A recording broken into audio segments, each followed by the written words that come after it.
तो सुरेंद्र कुमार कौन है, कौन से गांव से आते हैं, क्या काम करते हैं, मेरे ख्याल से उसकी जो है इंट्रोडक्शन देना, उसके ऊपर टिक्का टिप्पणी करने की मेरे को जरूरत नहीं है। कहीं ना कहीं कमेंट करना पड़ेगा पुलिस के कार्रवाई के ऊपर भी। 420 की कंप्लेन आती है, tagged along with 120B criminal conspiracy. मेरे को तो लगता है बहुत दुर्भाग्य की बात है, और मेरे को तो I will not lose sleep over this. मेरे को तो कुछ ज्यादा फर्क पड़ता नहीं है, क्योंकि मैं तो पेशे से भी एक वकील हूं। मैं मीडिया के माध्यम से ओपन चैलेंज दे रहा हूं, उनके सारे सलाहकारों को भी चैलेंज दे रहा हूं।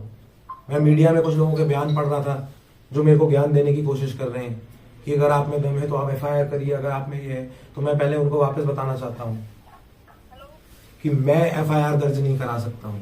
मेरे पास जो लीगल कार्रवाई है करने के लिए, आई डोंट थिंक मेरे को किसी के लिए उससे एडवाइस लेने की जरूरत है, वो मैं बहुत अच्छे से कर रहा हूं। आर्टिकल 350 सेक्शन 356 जो मेरे को अपनी तरफ से राइट देता है मानहानि का केस करने का, डेफेमेशन का केस करने का, वो माननीय श्री सुरेंद्र कुमार उर्फ भोला जी के खिलाफ कर चुका हूं। इसकी कॉपी मैं आपको भी प्रोवाइड कर दूंगा। ये जो 10 गारंटियां हैं, 2 साल हो गए हैं। आज मुख्यमंत्री बोलते हैं कि हमने 5 गारंटियां पूरी कर दी हैं।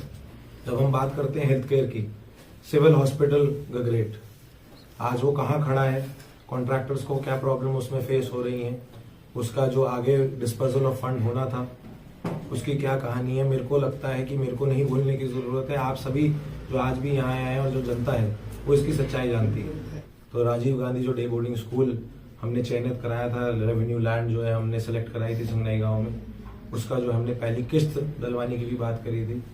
6 महीने बीत चुके हैं। चलिए 1.5 साल भी अगर हम उसकी भी बात ना करें, बाई इलेक्शन के बाद 6 महीने बीत चुके हैं और वो चीज आज की डेट में भी कहाँ खड़ी है, उसकी सच्चाई भी आपके सामने है। आज जो व्यक्ति चुन के आए हैं उनको सिर्फ दूसरे की बुराइयां गिनवाने के अलावा अपनी अच्छाई दर्शाने के लिए एक चीज नहीं है। आज की डेट में गगरेट में सिर्फ लोकार्पण नहीं, जो शिलान्यास भी हो रहे हैं वो मेरे द्वारा पिछले 1.5 साल में जो प्रोजेक्ट्स प्लान करे गए थे, जो मेरे द्वारा, चाहे वो मेरे MLA प्रायोरिटी की स्कीम में था, चाहे वो अन्य हमारी एलाइड स्कीम्स में डाला गया था हिमाचल प्रदेश सरकार में, सिर्फ उन्हीं का ही हमें आज की डेट में कहीं ना कहीं जो है एक नेट रिजल्ट देखने को मिल रहा है। सरकार के 2 साल के कार्यकाल की बात करें, क्योंकि एक तरफ तो बोला जाता है कि जी खजाना खाली है, पैसे नहीं है, इतनी बुरी हालत आ गई थी कि दिवाली से पहले तो दिवाला निकल गया था।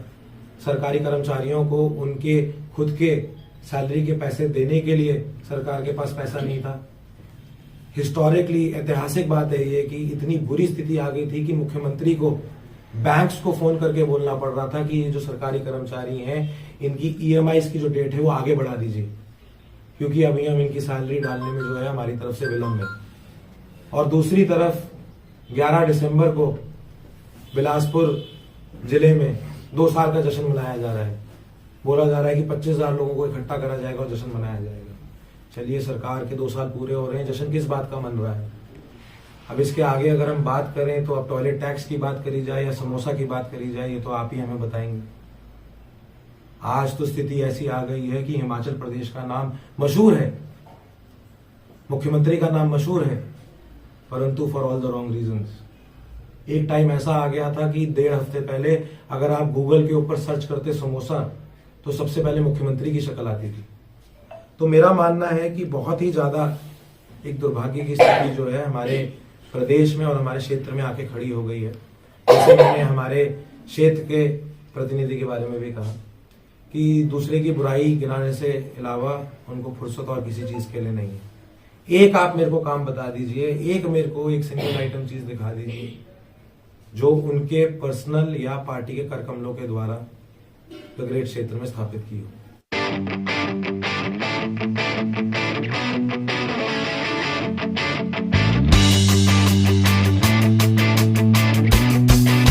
अब बात अगर पिछले बीते कुछ दिनों की करी जाए और जो मेरे ऊपर एक तरीके का मैं कहूंगा कि राजनीतिक षड्यंत्र जो रचा गया है उसकी अगर बात करी जाए, तो सुरेंद्र कुमार कौन है, कौन से गांव से आते हैं, क्या काम करते हैं, मेरे ख्याल से उसकी जो है इंट्रोडक्शन देना, उसके ऊपर टिक्का टिप्पणी करने की मेरे को जरूरत नहीं है। 2020 में चुनाव होता है, जिला परिषद का चुनाव होता है, वो चुनाव मेरे खिलाफ कौन लड़ता है, कांग्रेस पार्टी के सिंबल पे वो चुनाव किसने लड़ा, ये मेरे को बोलने को आपको बताने की जरूरत नहीं है। इतिहास इस बात का गवाह है। आई थिंक लगभग 1200 वोट लेके सुरेंद्र कुमार उर्फ भोला जी कांग्रेस पार्टी के बैकिंग के साथ वो चुनाव लड़े थे। कांग्रेस पार्टी का तब प्रतिनिधित्व कौन कर रहा था ये आप भी जानते हैं, मैं भी जानता हूँ। कांग्रेस से फिर बीजेपी आ गए, बीजेपी से फिर से कांग्रेस चले गए, संजीवनी प्रदान हो गई जिंदगी में, बहुत जो है आगे चला गया। बट हमें लगा था कुछ अच्छा होगा, पॉजिटिव होगा, तो ये तो बिल्कुल नेगेटिविटी में ही जाता जा रहा है। अब फैक्ट्स ऑफ द मैटर समझने वाला ये है, और बात जो सबसे ज्यादा इंटरेस्टिंग ये है कि जो कंप्लेन दी गई है, कंप्लेन में बोला गया है कि फरवरी ऑफ 2024 में जो है उनकी मेरे कार्यालय में मेरे साथ मुलाकात होती है। मार्च, अप्रैल, मई, जून, जुलाई, अगस्त, सितंबर, अक्टूबर, नवंबर इज गोइंग, दिसंबर आने वाला है। ऑलमोस्ट 10 महीने बीत जाते हैं और उसके बाद एक व्यक्ति को याद आता है कि ओह, मैंने 6 लाख रुपए किसी अकाउंट में डाले हुए हैं, मैंने 2 लाख रुपए किसी को कैश दिया था। आप सब मेरे साथ वाकिफ हैं, मेरे स्टाइल ऑफ वर्किंग के साथ वाकिफ हैं, आप सब मेरा बैकग्राउंड भी जानते हैं, किस प्रकार का काम मैंने सामाजिक गतिविधियों को आगे बढ़ावा देने के लिए राजनीतिक दृष्टिकोण से भी जो मैंने ग्रेट में किया है वो किसी से छुपा हुआ नहीं है। अब मेरे को तो कहीं ना कहीं कमेंट करना पड़ेगा पुलिस के कार्रवाई के ऊपर भी। 420 की कंप्लेन आती है, tagged along with 120B criminal conspiracy. मेरे को तो लगता है बहुत दुर्भाग्य की बात है, और मेरे को तो I will not lose sleep over this. मेरे को तो कुछ ज्यादा फर्क पड़ता नहीं है क्योंकि मैं तो पेशे से भी एक वकील हूं, परंतु मेरे को बुरा इस बात का लगता है और मेरे को डर लगता है इस बात का कि गगरेट का कोई भी नागरिक सेफ नहीं है। अगर कोई भी पॉलिटिकली कनेक्टेड है या अगर किसी के पास थोड़ा सा भी, जिसको हम बोलते हैं, दबका करने की पावर है, तो आप थाने में जाइए, एक फोन कराइए और 420 120B की FIR दर्ज करा लीजिए। उसमें एक अज्ञात व्यक्ति का, जिसका ना आपने नाम मेंशन करा है कंप्लेन में, एक अकाउंट नंबर दिया जाता है, बोला जाता है जी उत्तराखंड का है। किसका है जी? कौन है वो व्यक्ति? उसका मेरे साथ क्या लेना देना है? बोला जा रहा है कि फरवरी 2024 में मेरे को मिले थे। मैं मीडिया के माध्यम से ओपन चैलेंज दे रहा हूं, उनके सारे सलाहकारों को भी चैलेंज दे रहा हूं। मैं मीडिया में कुछ लोगों के बयान पढ़ रहा था जो मेरे को ज्ञान देने की कोशिश कर रहे हैं कि अगर आप में दम है तो आप FIR करिए, अगर आप में ये है तो मैं पहले उनको वापस बताना चाहता हूं कि मैं FIR दर्ज नहीं करा सकता हूं। मेरे पास जो लीगल कार्रवाई है करने के लिए, आई डोंट थिंक मेरे को किसी के लिए उससे एडवाइस लेने की जरूरत है, वो मैं बहुत अच्छे से कर रहा हूं।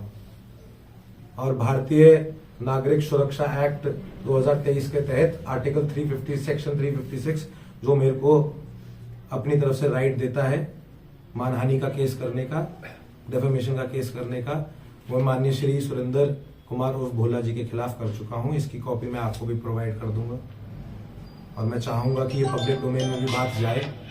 और एक एक चीज जो मैंने इसके अंदर लिखी है, मैं चाहता हूं कि वो गगरेट क्षेत्र, ऊना जिले, हिमाचल प्रदेश के एक एक नागरिक तक जानी चाहिए, क्योंकि ये लड़ाई चैतन्य शर्मा की लड़ाई नहीं है।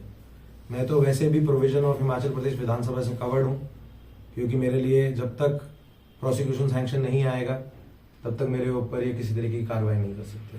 तो जैसे मैंने कहा, 2-3 चीजें इसमें बड़ी जो है कंफ्यूजिंग है और अपना ध्यान इस तरफ आकर्षित करने की बहुत जरूरत है कि पहली बात तो 1 साल के बाद एक व्यक्ति उठ रहा है, लगभग 10 महीने के बाद उसको याद आती है कि उसने पैसा दिया, किसको दिया था। अब क्योंकि हाफड़ा दफड़ में बिना किसी प्रिलिमिनरी इंक्वायरी के SHO ने इतना पेन लिया है कि ये जो कंप्लेंट है FIR में रजिस्टर हो, तो अब उनको तहकीकात भी करना चाहिए। और वैसे भी ऊपर तो सारा सरकारी तंत्र यंत्रनी का बैठा हुआ है, तो हमारे फोन रिकॉर्ड निकाले जाएं, देखा जाए कि सुरेंद्र भोला जी और मेरे बीच में पिछले 2 साल में, 3 साल में कितनी बारी बात हुई है। मैं अपने ऑफिस के रिकॉर्ड्स प्रोवाइड करने के लिए बिल्कुल रेडी हूं। उसमें देखें कि सुरेंद्र भोला जी कितनी बारी मेरे पास आए। जहां तक बात करी जाती है PWD के कॉन्ट्रैक्ट्स की, अगर मैं बात करूं साथ में हमारे प्रिवेंशन ऑफ करप्शन एक्ट की, तो उसमें सेक्शन 8 के तहत सुरेंद्र भोला जी ने अपने आप को सेल्फ इनक्रिमिनेट भी कर लिया है ब्राइब देने के जुर्म में। जो हमारा भारतीय एक्ट है उसके अंतर्गत ये बोला जाता है कि अगर आपने ब्राइब दी है और आप 7 दिन के अंदर उस बात को नियरेस्ट पुलिस स्टेशन में या पुलिसकर्मी को रिपोर्ट कर देते हैं, तो आप फिर कवर हो जाते हैं विसल ब्लोअर एक्ट में। 7 दिन छोड़िए, यहां तो 7 महीने से ज्यादा बीत गए। उस एलिगेशन के हिसाब से जो सुरेंद्र कुमार जी ने लगाया है। तो जब 7 महीने से ज्यादा बीत गया तो वो किस चीज में कवर होंगे, तो वो किस एक्ट में कवर होंगे, ये जानना भी बहुत जरूरी है। प्रिवेंशन ऑफ करप्शन एक्ट के सेक्शन 8 के तहत जैसे मैंने बताया, अगर उन्होंने ब्राइब दी है तो पहली बात तो सबसे पहले पुलिस को कॉग्निजेंस लेके उनके अगेंस्ट एफआईआर खुद दर्ज करनी चाहिए। पीडब्ल्यूडी विभाग को शो कॉज नोटिस इश्यू करके सबसे पहले उनको ब्लैकलिस्ट करना चाहिए। तो जो लोग मेरे को चुनौतियां दे रहे थे और चैलेंज कर रहे थे, अब मैं चाहूंगा कि वो अपने पॉलिटिकल मास्टर को बोलें कि वो अपने खुद के रचे हुए चक्रव्यूह में फंस गए हैं। और आज तत्कालीन पीडब्ल्यूडी को जो है अपनी तरफ से एडवाइस देके पीडब्ल्यूडी के हमारे माननीय एक्सीएन साहब से बात करके श्री सुरेंद्र कुमार भोला जी को ब्लैकलिस्ट करें। और सुरेंद्र कुमार भोला जी जो आप में से जानते हैं, नहीं भी जानते हैं, उसने चैतन्य शर्मा के विधायक काल में तो काम करना शुरू करा नहीं था। मैं अगर बहुत ज्यादा पीछे भी ना जाऊं तो माननीय श्री राकेश कालिया जी 2012 से लेकर 17 तक भी विधायक थे, हो सकता तब भी करे होंगे। 2017 से 22 तक माननीय श्री राजेश ठाकुर जी भी विधायक थे, हो सकता है तब भी करे होंगे। पीडब्ल्यूडी के में तो आपको भी पता है प्रथा क्या होती है, काम एक लगता है, बैक टू बैक में कोई दूसरा ले जाता है। तो आई एम प्रीटी श्योर कि एक व्यक्ति जो खैरों के पेड़ भी काटते हैं एलिजेडली, जो मेरे को सुनने में आया है, जिनकी मेरे को पता है टाइलों की फैक्ट्री भी है, जेसीबी भी है, जो कहीं ना कहीं ठेकेदारी भी करते हैं, तो वो एक चीज तक तो सीमित रहे नहीं होंगे। तो कहीं ना कहीं पब्लिक डोमेन में सारी बातें आनी चाहिए और उनकी सारी चीजें क्लियर होनी चाहिए। मैं एक पब्लिक इंटेग्रिटी के साथ, एक पब्लिक स्टैंडिंग के साथ पिछले 4 साल में ग्रेट में काम कर रहा हूं। अगर किसी तरीके का मिसफॉर्चून किसी के साथ हुआ तो वो तब रिपोर्ट होना चाहिए था। 7 महीना बीत गया और आपके पास एक चीज दिखाने के लिए नहीं है, बोलने के लिए नहीं है, कोई रिकॉर्ड नहीं है। अब 2 साथी अगर मेरे साथ चलते थे या उनमें से एक अभी मेरे साथ है, तो आपने सिर्फ क्योंकि करंट सिचुएशन में अपना कोई पॉजिटिव दिखाने के लिए नहीं है, तो एक और नेगेटिव जो है मेरे साथ जोड़ने की कोशिश करी है। परंतु क्योंकि ये मेरी खुद की कमाई हुई गुडविल, रेपुटेशन के साथ एक बहुत बड़ा रिलेटेड इशू है, तभी मैंने ये जो कानूनी कार्रवाई है जो है इसको आगे बढ़ाया है। और मैं आप सभी के माध्यम से जनता को भी क्लियर करना चाहूंगा, मीडिया के साथियों को भी क्लियर करना चाहूंगा और खास रूप से अपने पॉलिटिकल प्रतिद्वंदियों को ये बात क्लियर करना चाहूंगा कि मेरे को किसी प्रकार की एडवाइस की, किसी प्रकार की सलाह की जरूरत नहीं है। मैं सारी लीगल कार्रवाई बिल्कुल अब एंड तक लेके जाऊंगा और इसमें ना किसी तरीके का कॉम्प्रोमाइज होगा, ना किसी तरीके की छूट होगी। जो सच्चाई, और मेरा पुलिस से खास तौर पे निवेदन है रहेगा, क्योंकि जिस तरीके का हमें प्रशासनिक शासन की तरफ से दबाव देखने को मिलता है 6 महीने से, तो हम देख ही रहे हैं। और हमारे लिए तो ये कोई नई चीज नहीं है। एक तरफ श्री आशीष शर्मा जी हैं, अभी फैमिली के किसी मेंबर को उठा के 3 जिला दूर भेज दिया गया है, जिनका अभी 2 साल का बच्चा हुआ। कभी ब्रदर के ऊपर एफआईआर कर दी, कभी चाचा के ऊपर एफआईआर कर दी। केएल ठाकुर जी के जितने बिजनेसेस थे वो सारे बंद कर दिए गए। रवि ठाकुर जी की बात करी जाए, इंद्रदत्त लखनपाल जी की बात करी जाए, उनके घर तक अटैक कर दिया गया सरकार के द्वारा, सरकार के प्रतिनिधियों के द्वारा। बात अगर उनका साथ में करते हैं देवेंद्र भुट्टो जी की, उनके जो खुद के बेटे हैं या देवेंद्र जी खुद हैं, हर दूसरे दिन उनको किसी एफआईआर के मामले में सरकार जो है कभी थाने में बुला रही है, कभी कोर्ट के चक्कर लगवा रही है। राजनीतिक लड़ाई तो राजनीतिक रणभूमि में लड़ी जाती है, कोर्ट कचहरियों में नहीं लड़ी जाती और पॉलिटिकल प्रेशर से, पुलिस के प्रेशर से नहीं लड़ी जाती। परंतु जैसे मैंने कहा, भगवान की कृपा से, अपने माता पिता के आशीर्वाद से I am very much qualified to do this.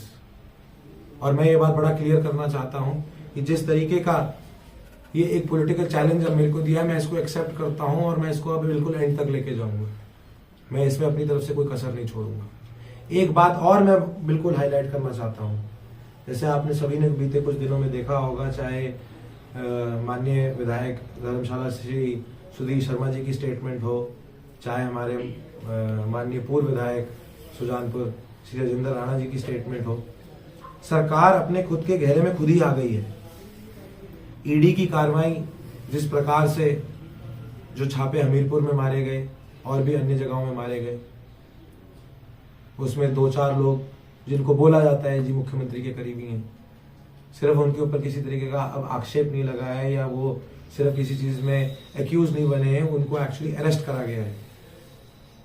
अब वहां पर सारी चीजें जस्टिफाई होती हैं जब मुख्यमंत्री जी बोल देते हैं कि जी नौदौड़ का हर एक व्यक्ति जो किसी चीज में फंसे उसका ये जरूरी थोड़ी है कि मेरे साथ लिंक है। तो मापदंड तो फिर सभी के लिए एक होने चाहिए, या तो सभी के लिए अलग अलग रख लीजिए या सभी के लिए एक रख लीजिए। क्योंकि वो मुख्यमंत्री हैं तो इसका मतलब ये तो नहीं है कि उनके लिए मापदंड अलग है। तो जैसे मैंने कहा, चाहे सुधीर शर्मा जी हो चाहे राजेंद्र राणा जी हो, उन्होंने भी जो अपनी तरफ से बात रखी, मैं उसी बात का समर्थन करते हुए, उस बात को आगे ले जाते हुए अपनी तरफ से भी ये बात रखना चाहूंगा कि जिस तरीके से प्रशासनिक संसाधनों का दुरुपयोग किया गया है उसको जानना और समझना बहुत ज्यादा जरूरी है। जनता तक उसकी सच्चाई जानी चाहिए, और जिस तरीके की कानूनी कार्रवाइयां अब आगे चल रही हैं, आई एम वेरी श्योर कि जो सच है वो सामने आएगा। मैंने किसी भी तरीके का कॉम्पनसेशन अमाउंट उसमें नहीं जोड़ा है। मेरे लिए ये किसी भी तरीके की फाइनेंशियल बैटल नहीं है। मेरे लिए, मैं इसमें ये भी नहीं दिखाना चाहता कि जी मैंने 1 रुपए का करा है, मैं वो स्टेटमेंट भी नहीं देना चाहता। मेरा इस वक्त, जैसे मैंने आपको एक्सप्लेन करा, अलग उद्देश्य है। मैं ये बहुत क्लियर कट मैसेज देना चाहता हूं कि ऐसे आए दिन किसी भी व्यक्ति के ऊपर अगर आप झूठे आरोप लगाएंगे तो उसका आपको जवाब देना पड़ेगा। और मैं बड़ी टेक्निकलिटी पे सारी चीज को आगे लेके जो है जा रहा हूं। तो मेरा जो दावा है वो किसी फाइनेंशियल अमाउंट पे नहीं है, वो टेक्निकलिटी पे है। और मैं चाहूंगा कि इसमें जो मैंने सुरेंद्र कुमार जी के ऊपर करा है, सच्चाई सामने आए ताकि ये आगे के लिए प्रेसिडेंट एक उदाहरण सेट करे। तो क्या ये मामला क्रिमिनल डिफेमेशन में? बिल्कुल बिल्कुल सर, बिल्कुल। मैंने क्रिमिनल डिफेमेशन जो है फाइल करी है, क्योंकि जहां तक स्लैंडर की बात होती है या लाइबल की बात होती है, ये एक तरीके से, क्योंकि अब एक एफआईआर बनी, वो न्यूज में आया, मीडिया में आया, उसमें 10 तरीके की टिप्पणियां हुई, तो मैं जो है इसको एक क्रिमिनल डेफेमेशन के रूप में आगे लेके जा रहा हूँ। सर, चुनाव से पहले भी आपके ऊपर ये माना जाता है, सुखविंदर सिंह सुक्खू जी आए, उन्होंने भी कहा कि चैतन्य टैक्स है। अब ये एक मामला बाहर आया है, बार बार क्यों आपके राजनीतिक प्रतिद्वंदी जो है वो इस विषय को उठा रहे हैं? मैंने, जैसे देखिए, ये बहुत इंपॉर्टेंट सवाल है, इसके ऊपर चर्चा होना, और अब खुद ही चर्चा होना बहुत ज्यादा जरूरी है, क्योंकि किसी के पास अपनी खुद की तो कोई खूबी गिनवाने के लिए है नहीं। अब आप चैतन्य शर्मा को जब वो पहले इलेक्शन लड़ रहा था तब भी कटघरे में खड़ा करे थे, जब वो जीता था पहला तब भी रख दिए थे, दूसरा जीता था तब भी रख दिए थे। अरे अब हार गए, अब तो हटा दीजिए, अब तो आप खुद को खड़ा कर लीजिए। आपको तो जनता का मत है, आप तो इस वक्त बैठे हुए हैं, निर्वाचित हैं। Why are you looking at me? आप अपनी उपलब्धियां गिनवाइए, आप अपना बताइए क्या है और क्या नहीं है। तो जैसे मैंने कहा, देखिए, मैंने पॉलिटिक्स में दोस्त भी बहुत बनाए, तो बट मेरे को लगता है कि मेरे जो बहुत अच्छे दोस्त हैं वो मैंने ज्यादा बनाए, और वो मेरे इंटरेस्ट को ज्यादा लेके चलते हैं, तो उनको सिर्फ मैं ही याद आता हूँ। जहां तक टैक्सेशन की बात है, तो मैं ज्यादा ना बोलते हुए, आज रिग्रेट में क्या हो रहा है नहीं हो रहा है वो भी आप आम जनता से पूछ सकते हैं, वो भी आप पता कर सकते हैं। चाहे वो एजुकेशन की बात हो, चाहे वो विभागों की बात हो, चाहे वो इंडस्ट्री की बात हो। तो पहले तो प्रोपेगेंडा ही था, आज जो सच्चाई है वो आप और जनरल लोगों से भी पता कर सकते हैं। अगेन देखिए, मेरा तो इतना सब कुछ होने के बावजूद भी अभी तक नेगेटिव राजनीति करने का तौर तरीका नहीं है। मैं तो अभी भी सवाल यही पूछ रहा हूँ, आपके सवाल में भी यही पूछ रहा हूँ, पॉजिटिव कहाँ है? मैं तो यही पूछ रहा हूँ कि वो हॉस्पिटल कहाँ है, वो प्लांट कहाँ है, वो स्कूल कहाँ है जो प्रॉमिस करा गया था। आप दावे से कह सकते हैं कि जब से आपका राजनीतिक कैरियर शुरू हुआ है आपने किसी तरह का कोई पैसा नहीं लिया? एक दूसरा, क्या राजनीति में जैसे फंडिंग करते हैं लोग, ऐसी फंडिंग आपने किसी से नहीं ली? देखिए जी, मैं दोनों चीजों के जवाब जो हैं बड़ा क्लियरली देना चाहूंगा। जहां तक पहले की बात है, दावे की भी, दावे के साथ मैं ये बात कह सकता हूँ, और मैं तो दावा इस बात का करता हूँ, ये तो एक एफआईआर है ना जी, कंप्लेंट होनी चाहिए थी, दुर्भाग्य की बात है कि एफआईआर हो गई। चलिए, हो गई, कोई बात नहीं। इसमें भी जो है पूरी जो है इसमें शासनिक प्रशासनिक कार्रवाई होगी, कानूनी कार्रवाई होगी। आप मेरे को एक चीज प्रूफ करके दिखाइए, तो वो चीज तथ्य के आधार पे फिर मैं लीगली फेस करने के लिए। राजनीतिक फंडिंग जो होती है उसके प्रूफ नहीं होते। देखिए, राजनीतिक फंडिंग तो अनेक प्रकार की होती है। राजनीतिक, मेरा सवाल वही है, क्या आपने राजनीतिक फंडिंग नहीं ली? नहीं, मैं आपके दूसरे उसी क्वेश्चन पे जा रहा हूँ। राजनीतिक फंडिंग तो अनेक प्रकार की होती है। अगर मैं किसी के जग में जाऊंगा या मेरे लिए कोई कढ़ाई डालेगा, वहां पर वो अपने कॉन्ट्रीब्यूशन से करेंगे, क्या आप उसको राजनीतिक फंडिंग मानेंगे या आप उसको सामाजिक फंडिंग मानेंगे? अगर आप इसको राजनीतिक फंडिंग कैटेगराइज कर रहे हैं तो यस, व्हाई नॉट। और अगर इसको कोई भी पॉलिटिशियन मना कर सकता है तो मेरे ख्याल से फिर वो असत्य का अपना वर्जन दे आपने 3 चुनाव लड़े, जैसे किसी ने गाड़ी कर दिया आपको ऑफर, किसी ने तेल कर दिया, क्या ये राजनीतिक फंडिंग का भाग देखिए, नहीं? जो हमारा 40 दिन का 45 दिन का साइकिल होता है जब आप कैंडिडेट बन जाते हैं, उसके बाद ऑफ कोर्स नॉट, और उससे पहले तो ऑफ कोर्स चीजें चलती हैं। जैसे आपने जिन चीजों के उदाहरण दिए वो तो होती हैं, एक उदाहरण मैंने भी उसमें जोड़ा।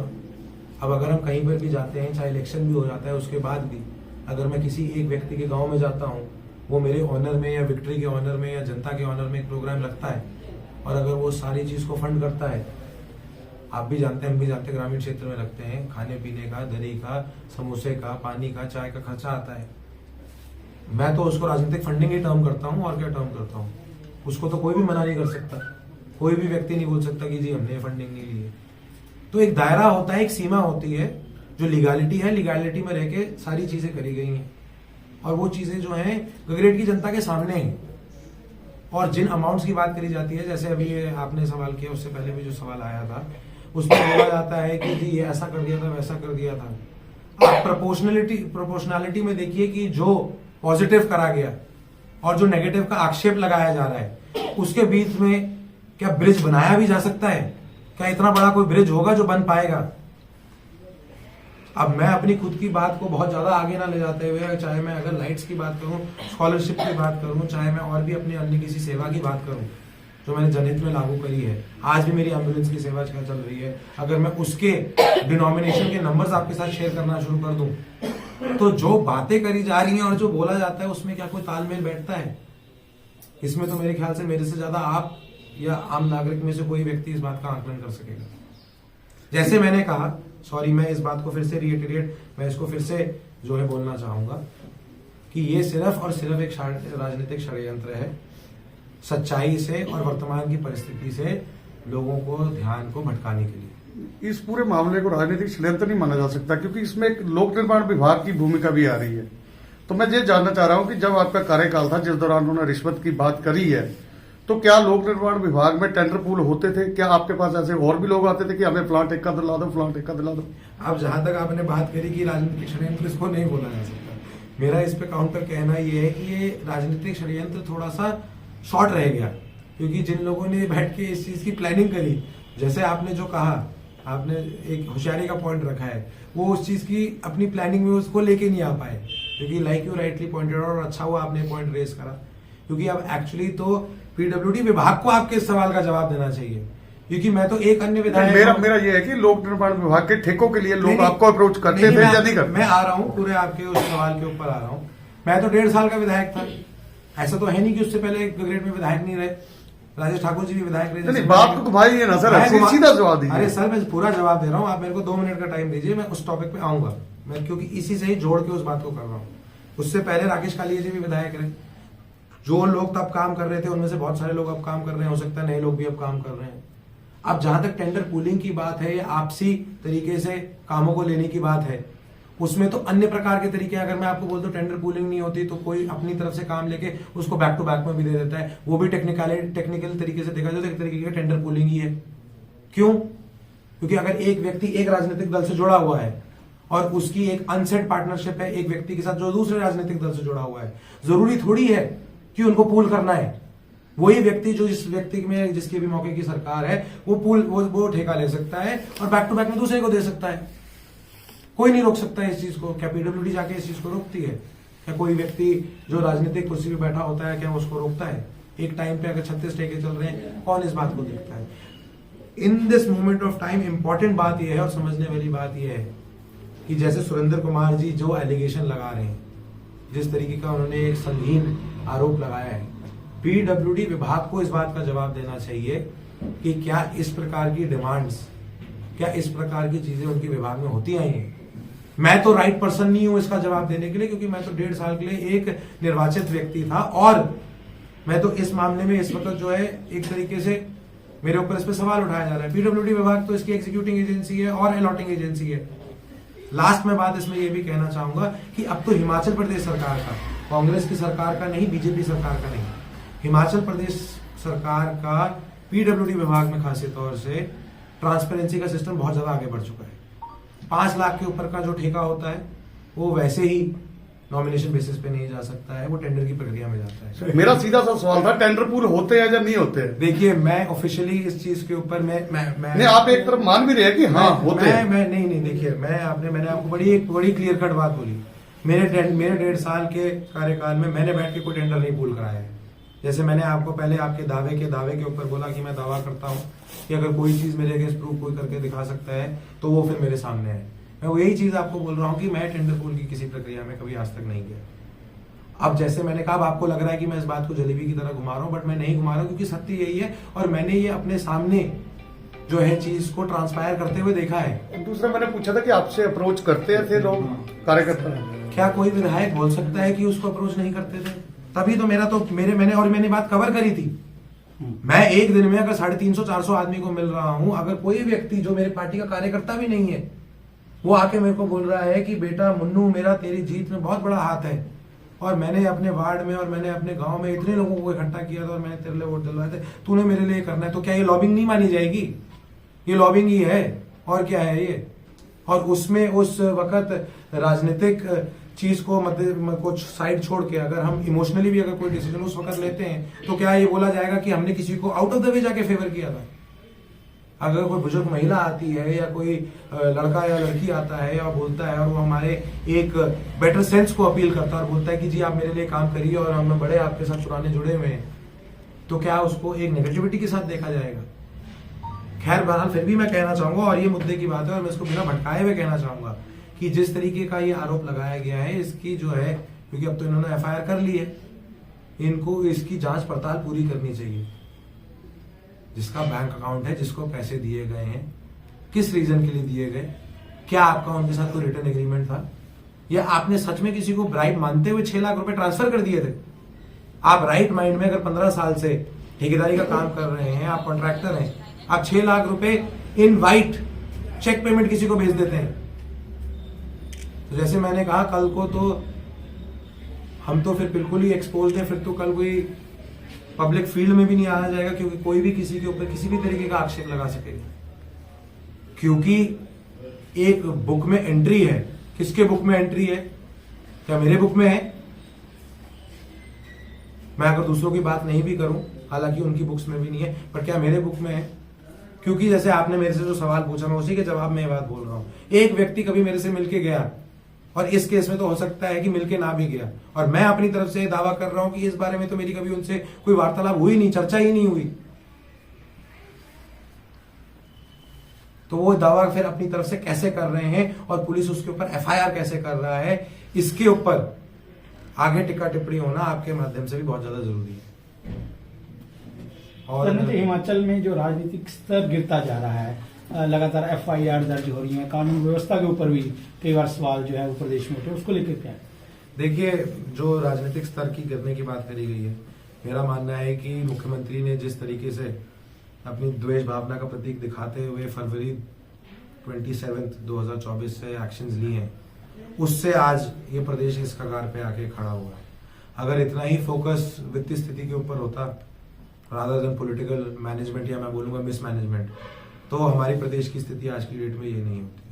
मैंने बार बार मैं इस बात को बोलता हूँ, अलग अलग फोरम से बोलता हूँ, लीगली इस बात को रखता हूँ कि जब डिस्क्वालिफिकेशन भी हुआ था, माननीय स्पीकर साहब के उस वक्त की जो पावर्स थी और जो उस वक्त का सारा एक घटनाक्रम बीता था, उसको डिस्टॉर्ट करते हुए एक तरीके की अवैध कार्रवाई हमारे ऊपर बैठाई गई थी। ये प्रकरण जो है मेरे हिसाब से तब से शुरू हो गया और अब तक थमा नहीं है। आज की डेट में क्योंकि कहीं ना कहीं फाइनेंशियल स्थिति इतनी ज्यादा खराब हो चुकी है, जिसकी वजह से मेरे को लगता है कि प्रदेश की सरकार को, मुख्यमंत्री जी को लगता है कि उनका पॉलिटिकल फ्यूचर बहुत ज्यादा अनसर्टन हो चुका है, उनको डामाडोल लगता है वो अपना भविष्य, तो इसलिए हमें ये जो है स्तर गिरते हुए नजर आ रहा है। और मेरा ये मानना है कि युवा होने के मायने से मेरा ये मानना है कि अगर इसी राजनीति को हम बढ़ावा देते रहेंगे, अब जितना क्वेश्चनिंग क्रॉस क्वेश्चनिंग हमने ये पीडब्ल्यूडी के कॉन्ट्रैक्ट पे ली है, मेरा आपसे निवेदन रहेगा कि इतना ही questioning cross questioning ethanol plant को लेके, सिविल हॉस्पिटल के निर्माण को लेके, और जो डे बोर्डिंग स्कूल संगनी में आना है उसको लेके भी करी जाए। इतना ही जो है हमें आगे जो है आपस में जो डिस्कोर्स है, आपस में जो है ये विचारों का आदान प्रदान है, गगरेट के हित के लिए, डेवलपमेंट के लिए करना चाहिए। फिर से मैं बोलना चाहूंगा 2 लाख नौकरियां खत्म कर दी गई विभागिक स्तर से। आज तक JOA, IT 817 अन्य और पोस्ट कोड्स के जो बच्चे हैं उनके लिए अभी तक वो जो सब कमेटी बनी थी कुछ 6 महीने पहले, आज तक निर्णय नहीं ले पाई है। करना मूलक कॉम्पनसेटरी जॉब्स के लिए जो पॉलिसी बनने के लिए वादा किया था इस प्रदेश की सरकार ने कि आते ही हम कर देंगे, मेरे ख्याल से 6-7 सेशन बीत चुके हैं विधानसभा के, अभी तक उसके ऊपर एक निर्णय नहीं हो पाया है। ये वो निर्णायक चीजें हैं जिसके ऊपर एक सरकार इलेक्शन के टाइम पे विश्वास जिता के जनता को पावर में आती है।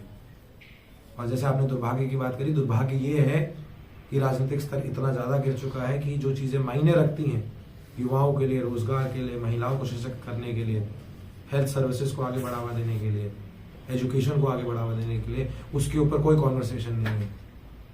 आज आप हिमाचल टाइप करिए तो समोसा दिख जाता है, समोसा टाइप करिए तो हिमाचल दिख जाता है, और ये हमारे प्रदेश की वर्तमान की स्थिति है। 11 दिसंबर को 2 साल का जश्न मनाया जाएगा, किस बात का मनाया जाएगा वो भी जानना बहुत जरूरी है। और गगरेट के लिए अगर मनाया जाएगा किसी पर्टिकुलर चीज को लेके, तो वो आपको, मेरे को, हम सबको भी जानना बहुत ज्यादा जरूरी है। और अगर कुछ है जी, मेरे दोस्तों को नहीं है। ठीक है।